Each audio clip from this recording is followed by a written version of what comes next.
ಮುತ್ತಪರೈ ಪುತ್ರನ ಮೇಲಿನ ಶೂಟೌಟ್ ಪ್ರಕರಣ ಏನಿತ್ತು ಅದು ದಿನದಿಂದ ದಿನಕ್ಕೆ ಕಗ್ಗಂಟಾಗುತ್ತಾ ಸಾಗ್ತಾ ಇದೆ. ಪೊಲೀಸರು 4 ತಂಡಗಳಾಗಿ ತನಿಖೆಯನ್ನು ಆರಂಭಿಸಿದ್ದು ಇದುವರೆಗೂ ಸಣ್ಣ ಕ್ಲೂ ಕೂಡ ಪೊಲೀಸರಿಗೆ ಸಿಗ್ತಾ ಇಲ್ಲ ಅನ್ನೋದು ಗೊತ್ತಾಗ್ತಾ ಇದೆ. ಇದೆಲ್ಲದರ ನಡುವೆ ಒಂದಷ್ಟು ಅನುಮಾನಗಳು ಕೂಡ ಪೊಲೀಸರ ತಲೆ ಹೊಕ್ಕಿದ್ದು ಆ ಅನುಮಾನಗಳೇ ನಿಜ ಆದಲ್ಲಿ ಇಡೀ ಪ್ರಕರಣವೇ ಉಲ್ಟಾ ಆಗೋ ಸಾಧ್ಯತೆಯೂ ಹೆಚ್ಚಾಗಿದೆ. ಏನದು ಬನ್ನಿ ನೋಡೋಣ.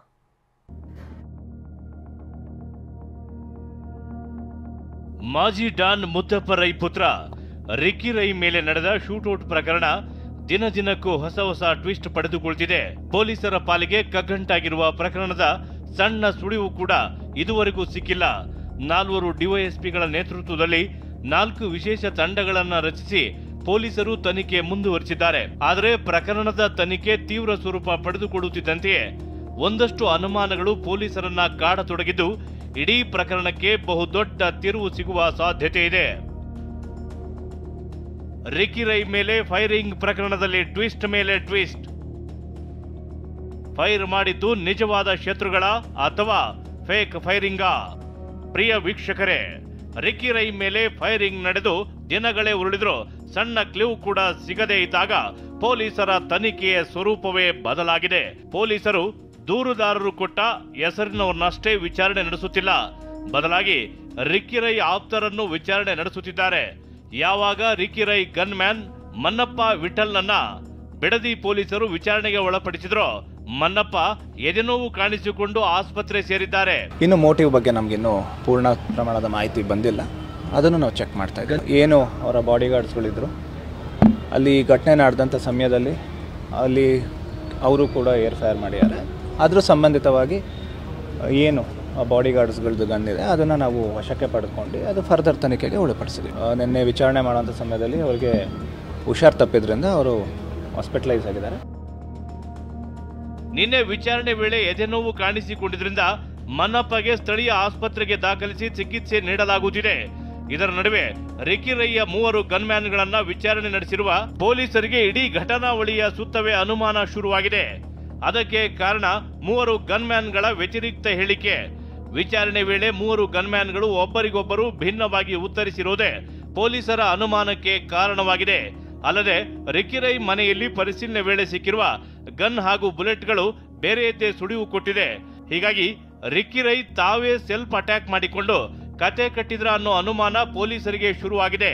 ಹೀಗಾಗಿ ಪ್ರಕರಣದ ದಿಕ್ಕು ತಪ್ಪಿಸಲು ರಾಕೇಶ್ ಮಲ್ಲಿ, ಅನುರಾಧ ಸಹಿತ 4 ಹೆಸರನ್ನ ಎಳೆತಂದಿದ್ದಾರೆ ಅನ್ನೋ ಆಯಾಮದಲ್ಲೂ ಪೊಲೀಸರ ತನಿಖೆ ಹೊರಡಿದೆ.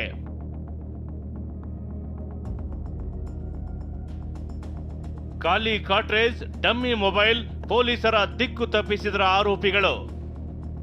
ಇನ್ನು ಘಟನೆ ನಡೆದ ಸ್ಥಳದಲ್ಲಿ ಸಿಕ್ಕ ಕಾಟ್ರೇಜ್ ಎಂಟಿ ಆಗಿದೆ, ಮೊಬೈಲ್ ಫೋನ್ ಡಮ್ಮಿ ಆಗಿತ್ತು. ಹೀಗಾಗಿ ಇಡೀ ಪ್ರಕರಣದ ದಿಕ್ಕು ತಪ್ಪಿಸಲು ಆರೋಪಿಗಳು ಮೊದಲೇ ಪ್ಲಾನ್ ಮಾಡಿಕೊಂಡಂತೆ ಎಲ್ಲವೂ ಭಾಸವಾಗುತ್ತಿದೆ. ಇದು ಕೂಡ ಬಲವಾದ ಸಂಶಯಕ್ಕೆ ಕಾರಣವಾಗಿದೆ.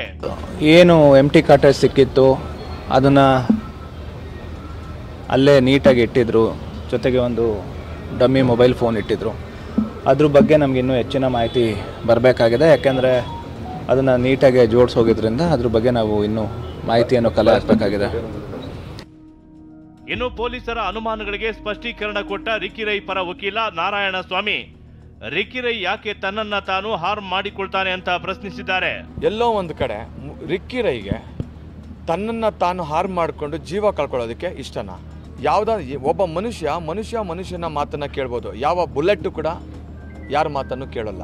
ಅದನ್ನು ತಾವು ಒಂದ್ಸಲ ಅರ್ಥ ಮಾಡ್ಕೊಬೇಕು, ಇವನ್ ಎಲ್ಲರೂ ಅರ್ಥ ಮಾಡ್ಕೊಬೇಕು.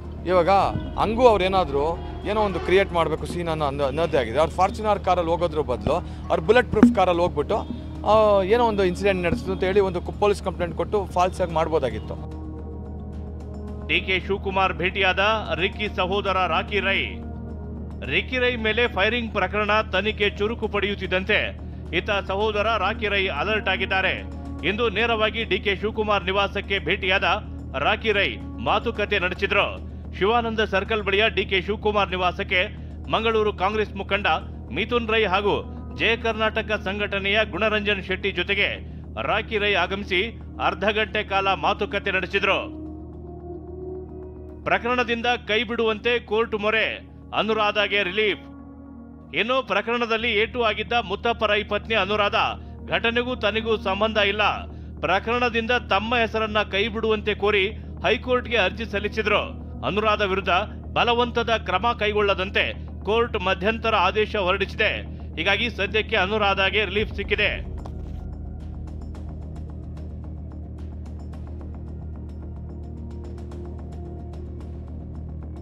ಇದೆಲ್ಲದರ ನಡುವೆ ಪೊಲೀಸರು ಈಗಾಗಲೇ ಎಫ್ಐಆರ್ನಲ್ಲಿ ನಮೂದಾಗಿರುವ ಆರೋಪಿಗಳಿಗೆ ವಿಚಾರಣೆಗೆ ಹಾಜರಾಗುವಂತೆ ನೋಟಿಸ್ ಜಾರಿ ಮಾಡಿದ್ರು.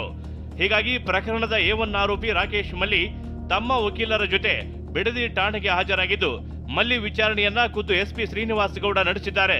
ಸದ್ಯ ಪ್ರಕರಣದ ತನಿಖೆ ತೀವ್ರ ಗತಿಯಲ್ಲಿ ಸಾಗಿದ್ದು ತನಿಖೆ ನಂತರವಷ್ಟೇ ಸತ್ಯಾಂಶ ಬಯಲಾಗಲಿದೆ. ಬೆಂಗಳೂರಿನಿಂದ ರಮೇಶ್ ಜೊತೆ ಪ್ರಶಾಂತ್, TV9 ರಾಮನಗರ.